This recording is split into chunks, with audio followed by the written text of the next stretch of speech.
RS brothers లో ఆషాఢం KG sale మళ్ళీ మొదలైంది. మరెన్నో క్రేజీ ఆఫర్స్ ఖైదీ చేయండి RS brothers.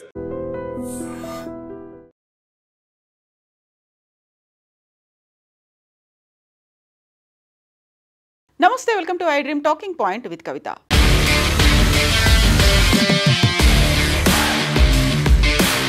Ahmedabad aeroplane crash తర్వాత సరిగ్గా అలాంటి దుర్ఘటనే ఇప్పుడు బంగ్లాదేశ్లో జరిగింది. అది కమర్షియల్ ఫ్లైట్ అయితే ఇది ఎయిర్ ఫోర్స్కి చెందినటువంటి ఫ్లైట్. సేమ్ అలాగే అహ్మదాబాద్ ఎయిర్ ఇండియా ఫ్లైట్ ఎలా అయితే అక్కడ ఉన్నటువంటి మెడికల్ కాలేజ్ మెస్ మీద కూలిందో, మనం చూస్తున్నటువంటి ఈ ఫైటర్ ఎయిర్ జెట్ కూడా బంగ్లాదేశ్లోని ఒక ఎడ్యుకేషన్ ఇన్స్టిట్యూషన్ మీద కూలిపోయింది. ఇది 1:06 సంభవించినట్టుగా బంగ్లాదేశ్ డిఫెన్స్ మినిస్ట్రీ అనౌన్స్ చేసింది.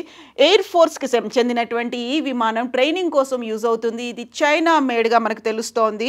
Air force China made F-7TBGI training కోసం ఉపయోగపడేటువంటి ఎయిర్ క్రాఫ్ట్ ఇది. Tail number 701. ఈ టైల్ నెంబర్ 701 కలిగినటువంటి ఈ aircraft crashes in Uttara near Milestone college.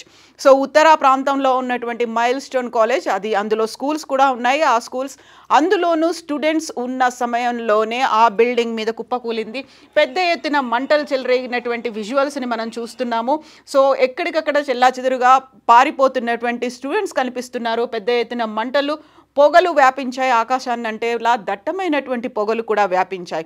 అయితే ఇక్కడ ఒక్కరు చనిపోయినట్టుగా మనకు వార్తలు అందుతోంది. అది ఆ ఎయిర్ క్రాఫ్ట్ పైలటే చనిపోయారన్నప్పటికీ ఇప్పటికీ అఫీషియల్గా అయితే వివరాలు అందలేదు. సో స్టూడెంట్స్ మాత్రం చాలా ఎక్కువ మంది ఉండడంతో దాదాపుగా 15 మంది గాయపడ్డారు అనేటువంటి వార్తలు అయితే అందుతున్నాయి. ఈ మధ్య కాలంలో ఇలాంటి సంఘటనలు తరచూ జరుగుతున్నాయి.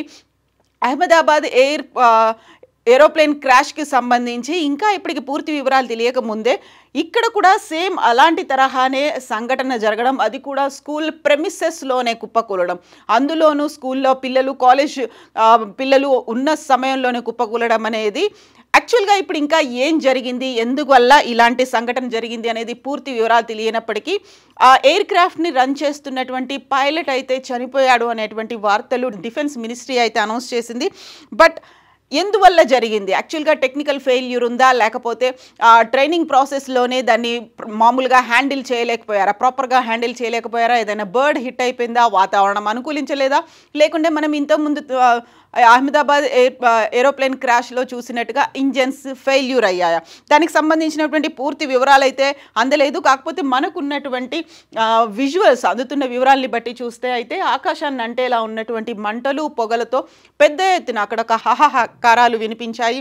కరెక్ట్గా ఇలాంటి సంఘటన అహ్మదాబాద్ ఫ్లైట్ క్రాష్లో కూడా జరగడం, అది కూడా మధ్యాహ్నం 1:35 జరగడం, ఇక్కడ కూడా స్కూల్ ప్రెమిసెస్లో జరగడం అనేది పెద్ద ఎత్తున ఒక భయాందోళనలకు గురైనటువంటి స్టూడెంట్స్ చూసాము. యాక్చువల్గా అక్కడి నుంచి తరలిస్తున్నటువంటి క్షతగాత్రుల వివరాల్ని, వీడియోని మేము మీకు చూపించుకోదలుచుకోలేదు. ఎందుకంటే వాళ్ళందరూ ఎక్కువగా కాలిపోయినటువంటి ఘటనలు కనిపిస్తున్నాయి. శరీరం అంతా బాగా కాలిపోయి మాంసపు ముద్దలుగా తయారైన వారిని స్ట్రెచర్స్ మీద అంబులెన్సులు తీసుకెళ్తున్నటువంటి విజువల్స్ ఉన్నాయి. అవి చాలా హృదయ విదారకంగా ఉన్నాయి కాబట్టి ఆ విజువల్స్ని మేము చూపించదలుచుకోలేదు. బట్ ఇక్కడ ఉన్నటువంటి సీన్ని బట్టి చూస్తే అర్థమవుతుంది యాక్చువల్గా ఏం జరిగింది, ఎంత తీవ్రతతో ఆ ఇన్సిడెంట్ జరిగింది అనేది. కరెక్ట్గా బిల్డింగ్ మీద కుప్పకూలడం, యాక్చువల్గా ఇంకా మనకి పూర్తి వివరాలు అయితే అందలేదు. బిల్డింగ్ మీద కూలింది, అది ఆ సమయంలో స్కూల్ ప్రెమిసెస్లోనే ఉంది, స్కూల్లో పిల్లలు కూడా ఉన్నారు. మధ్యాహ్నం 1:06 జరిగింది.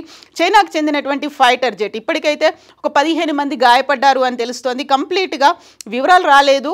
ఫైర్ అండ్ రెస్క్యూ మెషర్స్ అయితే కొనసాగుతూ ఉన్నట్టుగా ఒక అనౌన్స్మెంట్ అయితే వచ్చింది. Bangladesh army public school relations officer కూడా దీన్ని కన్ఫర్మ్ చేశాడు. ఏ బ్రీఫ్ స్టేట్మెంట్ అనేది కూడా వచ్చింది. did not elaborate on the cause of the crash or whether the pilot had ejected. So పైలటే దాన్ని ఎజెక్ట్ చేశాడా, అలాంటి పరిస్థితిలో ఉన్నప్పుడు ఆయన ఎజెక్ట్ చేశాడా, లేకుంటే కుప్పకూలిపోయినప్పుడు దాంట్లో ఫ్లైట్లో పైలట్ కూడా ఉన్నాడా అనేటువంటి వివరాలు అయితే తెలియదు. At least 1 person died and others injured అనేది వివరాలు అయితే ఉన్నాయి తప్ప ఎంతమంది పోయారు అనేది. మైల్ స్టోన్ స్కూల్ ఇది అండ్ కాలేజ్ కూడా ఉంది. ఉత్తరాలో ఉన్నటువంటి మైల్ స్టోన్ స్కూల్ అండ్ కాలేజ్లో ఈ ఇన్సిడెంట్ జరిగింది. The plane fell on the gate and crashed nearby. ఆ గేట్కు తగిలి పక్కనే కుప్పకూలింది అనేటువంటి సమాచారం. So a class was in session where the plane crashed. So అక్కడ క్లాస్ కూడా రన్ అవుతోంది కాబట్టి అక్కడ ఎంతమంది ఉన్నారు అనేది తెలియదు. ఇప్పటికైతే 15 మంది గాయపడ్డారనే సమాచారం ఉంది. The injured are being taken out 1 by 1. మెల్లమెల్లిగా వాళ్ళని తరలించే ప్రయత్నాలు చేస్తున్నారు. సో ఇది స్కూల్ యాజమాన్యం ఇచ్చినటువంటి సమాచారం. డిఫెన్స్ మినిస్ట్రీ కూడా అదే చెప్తోంది. పెద్ద ఎత్తునైతే మంటలు చెలరేగాయి. అయితే ఈ Chinese made F-7BG-1 type commonly used by the Bangladeshi air force for training machines. So అక్కడ మిస్ హ్యాండిల్ అయిందా, ప్రాపర్గా హ్యాండిల్ చేయలేకపోయారా అని తెలియలేదు. సో ఇలాంటి ఇన్సిడెంట్స్ అహ్మదాబాద్ ఫైర్ యాక్సిడెంట్ తర్వాత వరుస సంఘటనలు జరుగుతున్నాయి. నిన్న రాత్రి కూడా మనం చూసాము. తిరుపతి నుంచి హైదరాబాద్కు వస్తున్నటువంటి ఇండిగో ఫ్లైట్ గాల్లోనే 40 నిమిషాలు చక్కర్లు కొట్టి మళ్ళీ తిరుపతిలోనే ఆగేటువంటి పరిస్థితి ఏర్పడింది. టెక్నికల్ స్నాక్స్ అయితే ఉన్నాయి. వీటన్నిటిని మళ్ళీ చెక్ చేసుకోవాల్సినటువంటి అవసరం ఉంది. ఒక రకంగా ఫ్లైట్లో కూర్చొని వెళ్తున్న ప్రయాణికుల పరిస్థితే కాదు, కింద ఉన్నటువంటి కామన్ పర్సన్స్ పరిస్థితి కూడా అగమ్యగోచరంగా తయారైంది. ఒక భవిష్యత్తు యాక్చువల్గా ఏ క్షణానికి ఏం జరుగుతుంది విమాన ప్రమాదం అనేది మళ్ళీ ఒకసారి ఆలోచించుకునే పరిస్థితి వచ్చింది.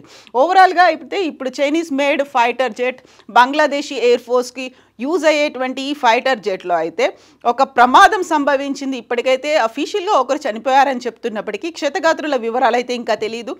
ఎందుకు జరిగింది అనేది కూడా అఫీషియల్గా బయటికి రావాల్సిన అవసరం ఉంది. నిజంగా ప్రస్తుతం ఉన్నటువంటి సమాజం దేనికి ప్రయారిటీ ఇస్తుంది? ఆర్థిక సంబంధాల చుట్టూ మాత్రమే తిరుగుతుంది. మళ్ళీ ఎన్నికలంగానే చాలా విరక్తి కలుగుతాను. మంచి అనిపిస్తుంది కదా, లేడీస్ కూడా ఛాలెంజింగ్ జాబ్స్ చేసినప్పుడు చాలా బాగుంటది. ఫుడ్ డెలివరీ ఇవ్వటానికి వెళ్ళినటువంటి డెలివరీ బాయ్ అనిల్ పై కళ్ళ ముందు